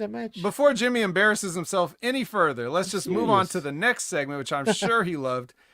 Top Flight got themselves a new stewardess, Jimmy. It's Layla Gray. Remember her?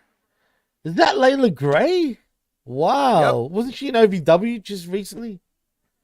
I don't know. She was. I'm pretty sure she was, man. And she's changed. As a matter of fact, you know that, but you don't know who the Continental Champion is? You son of a bitch.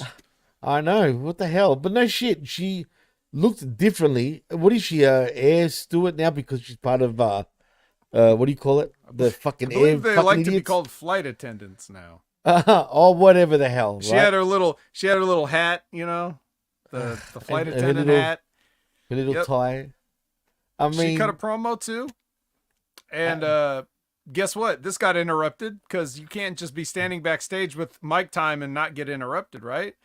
So dude, do you know who interrupted him, or do I have to tell you that one too? Well, lucky for you, Vet, I actually know who interrupted him. Aha. But what I don't know is, does the M stand for Milan? No. What's the actual M? What's the abbreviation of the two M's? Male models? It's the Or Mason Mansour? It's yes, that. Is it that? It's always been that. Okay, because I'm confused. I noticed that Mansour is still Mansour, but his mate's still Mace. He's Mason Madden. Oh, that's his name now. Okay, all right, cool. It's great. It's like Mace in, but like one name, like Mason, but like Mace in, and like Mace and Madden, which were his two WWE working names. I know, it's smart. Hey, who are you in WWE? Oh, Mason Madden.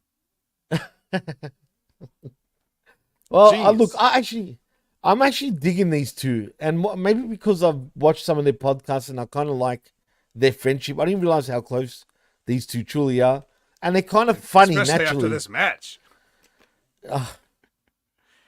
I think they've got potential to do good things in AEW if AEW allows them to actually do decent things.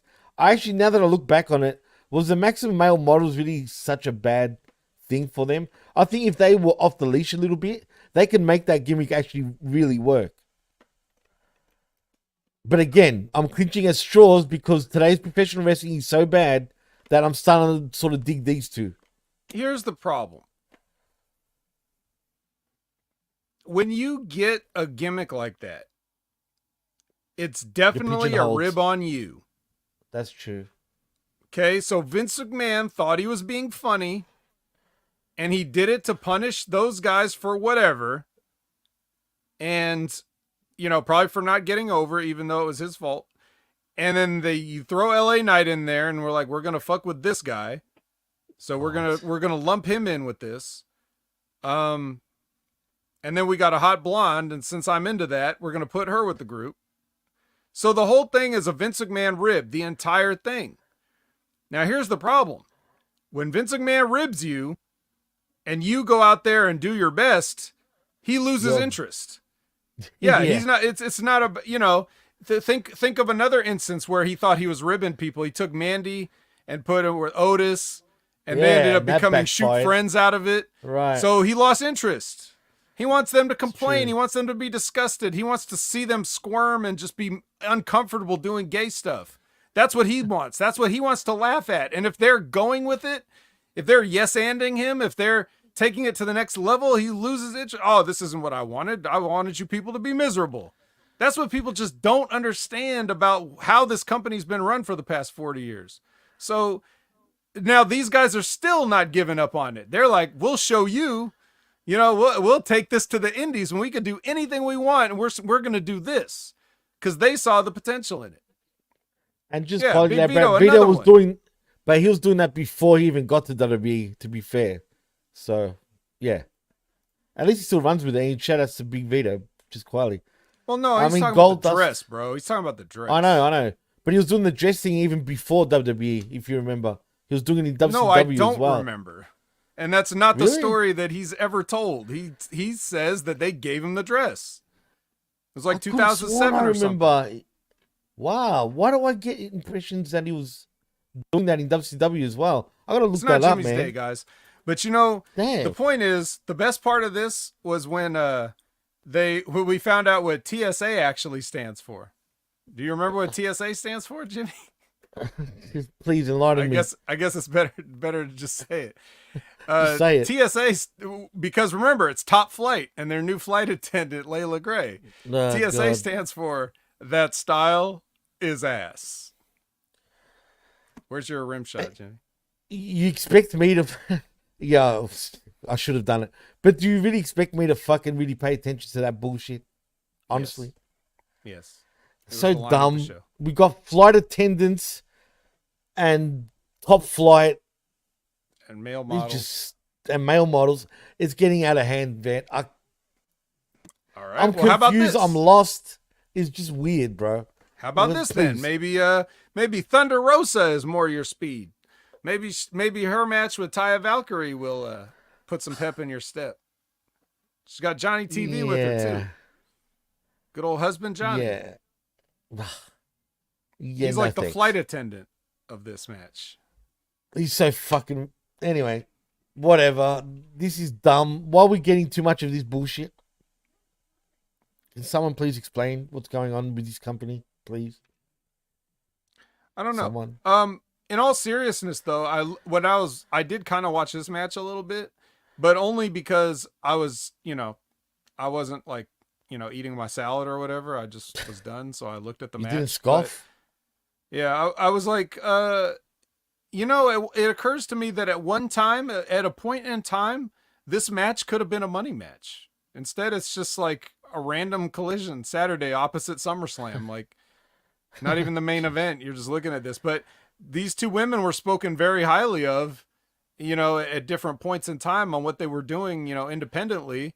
And, this is just like another sort of like another way to get back to like a fourth match with Deonna Purrazzo at the end. Kind of too bad. Too bad. So sad. I mean, and furthermore, somehow, the spot of Rosa bumping Johnny TV off the apron and him taking a bump, so like she runs into a whole guy, and then that somehow ends with her getting Taya in a submission and tapping her out. It's kind of not usually how that goes, but hey, whatever. Anyway, she calls out Deonna. They have a fierce promo battle back and forth on the microphones. The esports arena was coming unglued. Was it? Yeah, and then but they're gonna hold it. They're gonna hold this unglued arena together because next week it's gonna be a Texas bull rope match. They're gonna tie up this arena and lasso them and pull it tight. No more ungluing. But what about the real Lassus? Our friend, the bounty hunter. Did you notice something? He's got a about match the on Dynamite coming up. It's going to be the fight of his life against Shibata. Ooh, bread versus bounty hunters. I like it. But in saying that, did you notice him in the crowd acting like a mark? Who? The bounty hunter. Big business bad apple bounty hunter Brian Bakeith. Brian Bakeith, he was in the crowd, man. They showed him for a split second, and then they quickly, I don't know if that was done on purpose or not. I don't know what he was doing during this match here, or a different. It was around the. I think it was right after the match. Right after they'd done a little zoom, and I could have sworn it looked like him, dude. It really did, but they backed away pretty fast. But I guess he's a fan now. I have no idea. This show in many ways and the gimmicks that are going on with everything.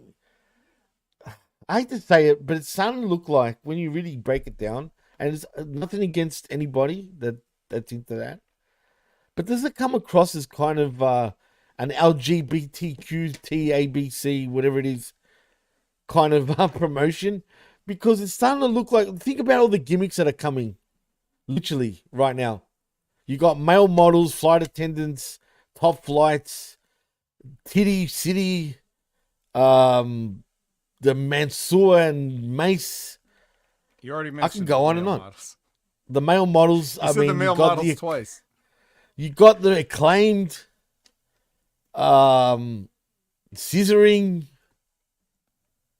There's a lot of. I'm just saying. There's a lot of type of shit like that that's starting to sort of come out, and there's nothing wrong with that. But if you're gonna do all that, I feel like it's pigeonholing your fan base a little bit. That's all. I ain't touching that. Main event time. Looks like there's been enough talk. Finally. So we get we get Mark Briscoe, so that's nice. We get That's Darby, great, that's nice. However, they're paired with Cash say it. and There you go. Hollywood Axe the Axe Axon. Hollywood. But you know what I'm sick of, dude? This is the same endings we get over and over, at least every second week with the same dudes. Same type of match. It's always a friggin' 6-man or whatever, 8-man, 10-man. Nevertheless, it's always a friggin' tag team match for the ages with the same heads, same opponents practically. I'm told you, if this show's going to become your friggin', 6-man match show, then just fucking say so, man. We get too much of this stuff on this show, Vet, and it's sounding like, give me a headache, man. Well, even if one of the people in this match is the Mortos. I get why though. Why was? Yeah, why is he in there with the? Am I missing something? It's basically the Undisputed Kingdom with Mortos. Why? How did that deal happen? Did they just walk up to him and they're like, "Yo, Mortus," right, or something? Right? I'm just trying to be an idiot, right? And he's like, "Arr. You want to join the Undisputed Kingdom?" Arr. I mean, did you see his promo a couple of weeks ago on Dynamite? He was like, "Arr, arr, arr." They're like, "Oh yeah, so what'd you think?" Arr, arr, arr. Cool. Whatever you said. Way better than Luchasaurus. True. I mean, they both growl. Can we see them being a team eventually? Yes, let's do it. Mortosaurus. Assuming that see? Mortos doesn't just join the Undisputed Kingdom. He may just join that. Oh, no, please. Can you imagine if No. he just acted like all those guys, except he just is wearing that He's mask got and doesn't talk? I love it. No, but he's wearing like the Jordan 1s as well, right? Right. With the tight jeans. But the loincloth too, like. Oh. Yeah, I find it amusing because it's ridiculous, dude. And again, if they do that, it'll pop me because it's dumb as fuck to do that shit. But it would be kind of, kind of entertaining because it's just dumb. Again, that's the bar. Mortos in the Undisputed Kingdom. I'm all Mortos for that. And you got Lucha on the other side, and then somehow they get together, and then we've got the Mortosaurus thing eventually. That's the end game. You know what I mean? Yeah. Or not. We could just. Or not. I'd rather not, but Probably not, yeah. One of those guys is good. And one of those guys is good, and the other one's Luchasaurus. So we don't want to. Can you imagine that? We don't want to do that. Mortos, make me peanut butter sandwich. He'd be like, so dumb. The good guys win the match, so that's nice. The chickens? Yep. At least one chicken. One chicken, that's true. And we'll put up with a little FTR for Briscoe and Darby, I guess. We'll do that. And then FTR tries to cut a promo afterwards, and then the Acclaim says, "Hey, shut up, you guys." And then FTR's like, "No, you shut up." And then Mark Briscoe's like, "Hey guys, this is exactly what they want. This is what the Elite wants. Y'all shake hands." And then FTR tries to be the bigger person and shake hands, and then Acclaimed walks out on him. They don't shake hands, they only scissor. So maybe if FTR had put the scissors out, there would have been a chance, but not like this. It's not happening. They leave, and we're left with some confusion. We've got questions. Can these guys coexist? Are they going to fall into the Elite's trap? Also, what is the Elite's trap? Didn't they lose blood and guts? It's over, right? It's done, apparently. What's next? What else is there? What are we going to do? We're going to have to tune in and find out, right? I mean, yeah, look, man. It was pretty bad now that you look at it. I thought, look, the one thing I didn't mind about the show was the pacing initially. The first half of the show for me was much better than the second half of the show. Yeah. The pace is about the only thing that they got right. Yeah, no, really. And I truly mean that. I actually enjoyed the pace. And Sonic, please, bro. Come on. Rick Steiner. Oof, oof. You want to bark like a dog? Heck, why not, right? Everyone does some sort of growling. Might as well bark. Bark like a beast mortos. How does he bark? We'd be like, "Rawr, rawr." That's more Yeah, like a growl, but Yeah, anyway, Mortos all the way for me. But that's right. this 10 company's stars full for of friggin' Mortos. farm. Yep, Yeah. farm animals. Yeah, well, you can't have everything in life. Though if we could take anything away from our 8-man main event, it's that life is give and take. Sometimes it gives you, Mark Briscoe, and sometimes it gives you the Undisputed Kingdom. So you're saying you it's can't like a have box everything. of chocolates? It wouldn't be fair. So it's like a box of chocolates. In other words, you can pretty much quote Mr. Forrest Gump. Well, but in a box of chocolates, you're getting chocolate. That's true. Actually, that's a great point. And in this case, it wasn't really good chocolate. So, or chocolate for that matter. So you're right. That's true. No, if you could take, it was actually like you almost had enough people to get something good. If you would have I guess if Roderick Strong and Mortos jumped to the other team and traded with FTR, that would be an acceptable 4-man combo. But obviously that's not going to work for the booking they're doing. So it's, is what it is. And it's over. It's over. That was Collision. Wreckage sifted. I feel like I hit the wall. I collided. Oh man. And I became the wreckage after that. Crash. I like that. Crash test Jimmy. And look, cut me some slack, vet. I've done 3 shows in 10 hours. It feels like I've been extremely busy. I'm sorry I forgot. I feel bad for Okada. The fact that I forgot about Okada being your Continental Champion. But does he even know he's Continental Champion? Yeah, I know, right? Probably not. But does he even realize it? That's what I'm saying, man. I'm sure he does. I'm sure. Jesus. Anyway. I don't know. Yes. You know what? Yeah, Jimmy's been working hard. So I'm working hard. Everybody, then I have to watch give it up for Jimmy. Give it up for Jimmy. He's been working hard. Yay! Pat him on the back a little bit. We know how much he loves praise. No, I don't like praise. He loves praise. He wants to be the guy to retire me from podcasting, just like Swerve wants to retire Danielson. So I'm not that guy. Come on, man. I want more vet. Yeah. God damn it. But if I'm going to be the last podcast, you want to be the one, don't you? You want to be. You want to take your spot, vet. Yeah, I'm a political genius. I will make Jimmy. I will make Jimmy with one podcast. And I'll leave podcasting in good hands. Put me over, damn it. Put me over now. Yeah. Row or raw or whatever. Yeah. Like Busta Rhymes. Or maybe, Old Dirty. Because he likes it raw. Shimmy, shimmy, yo. Shimmy, yeah. Yeah.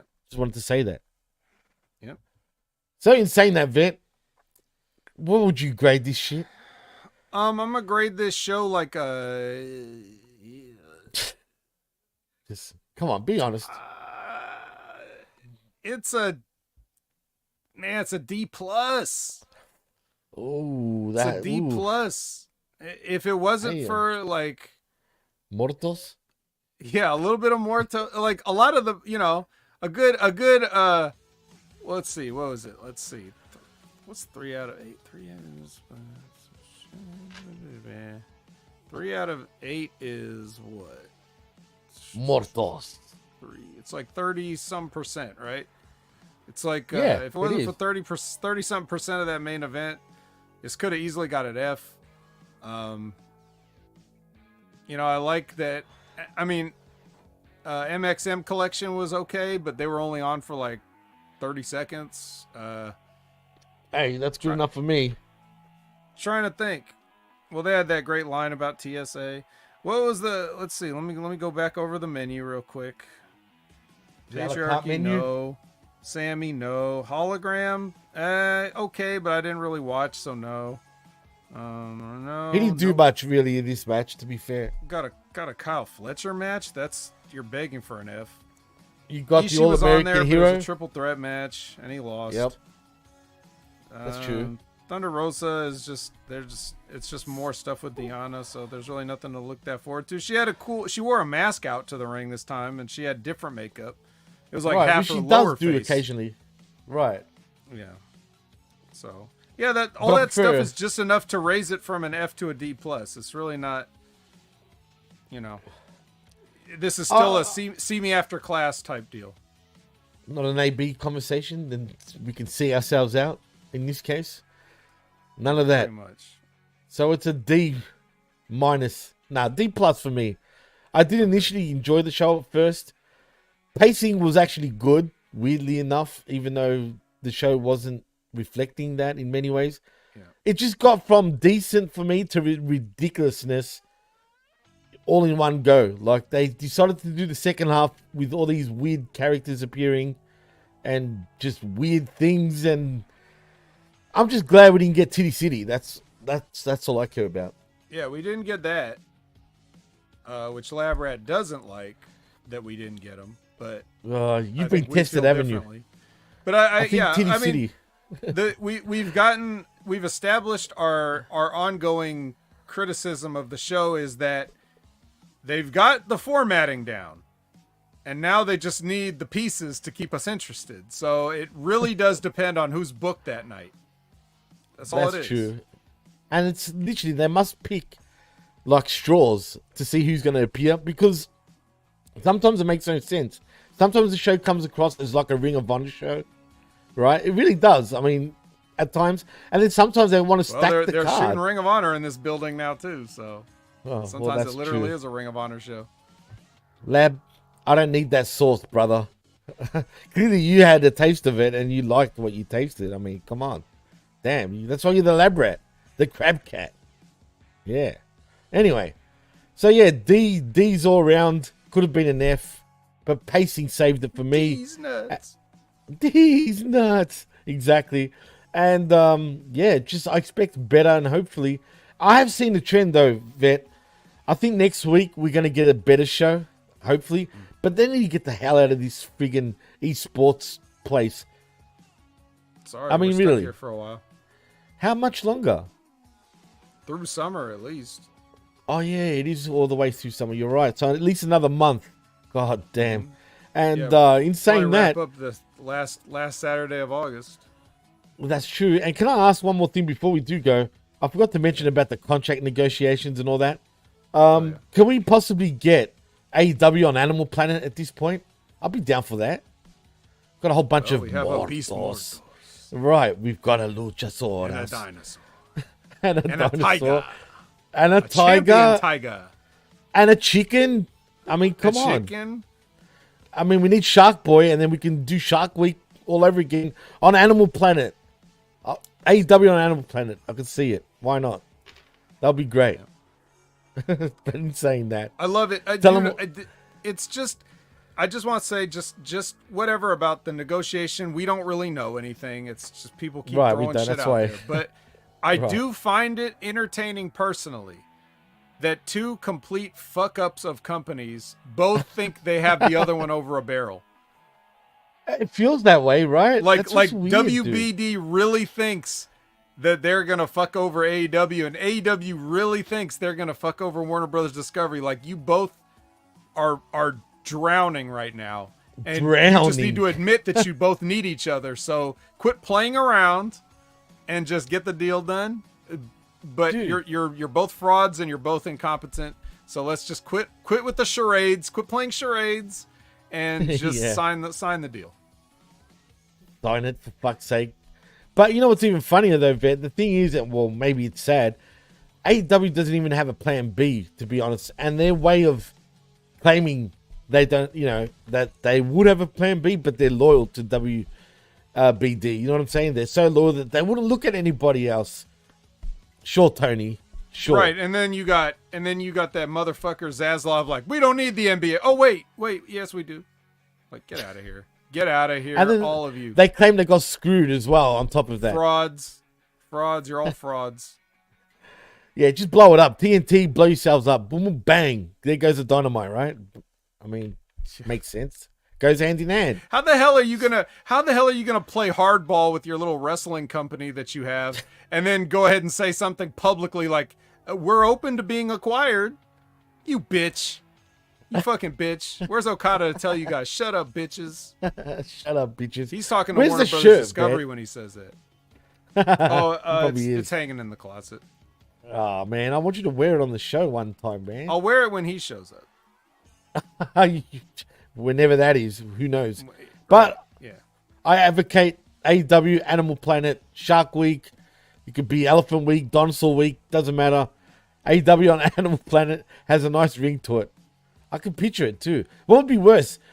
TNA on, what's it called? On Pop TV. And that, what was the other one? Destination America. Destination America, which was all about Bigfoots and pretty much. AEW on Animal Planet. That's the shit. All the way. Let's do it. Book it. Let's do it. Book that shit now. Come on. Sign them up for Animal Planet. Book that, and I'm then sure book Tony Kimchi cool. versus Harvey Whippleman. Which that's a match with yourself, I think, right? Well, come on. You calling me a jobber? Look, first of all, Harvey Whippleman, and he's had a long career, man. I mean, come on. In any case, he wasn't. In any case, we have a chance to get out of here under 2 hours. Let's take it. Let's take it. So in saying that, Vet, tell them what you're doing and where they can find you, man. Yeah, Opinion Haver, all social media platforms. Every show on HMG. Check out Wrestling with Rip Rogers every Friday. Check out Stevie Richards every Friday. Check out JTG every time he posts a video. Jimmy? Oh, nice. That was very nice and condensed. I mean, I don't think I can give it justice. So, in saying that, yeah, you can follow me on the Twitter or the X at DJ Mass Effects and at the PWC Network. Like and subscribe right here at channelattitude.com, where for $5 only do you get the realest but the best talk in all of pro wrestling. Also, channelattitude.com. Did I say that already? I did. Hamin Media Group.podbean.com, sorry.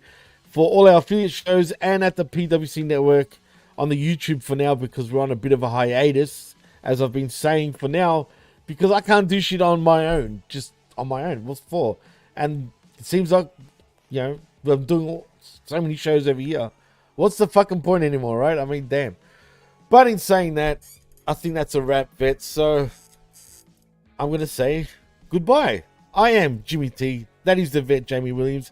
And you've been listening and watching the HMG Saturday Night Wreckage right here on channelattitude.com via Hamin Media Group. And we're out. And thank you to everybody in the chat. Most importantly, you always give us a good time. And peace.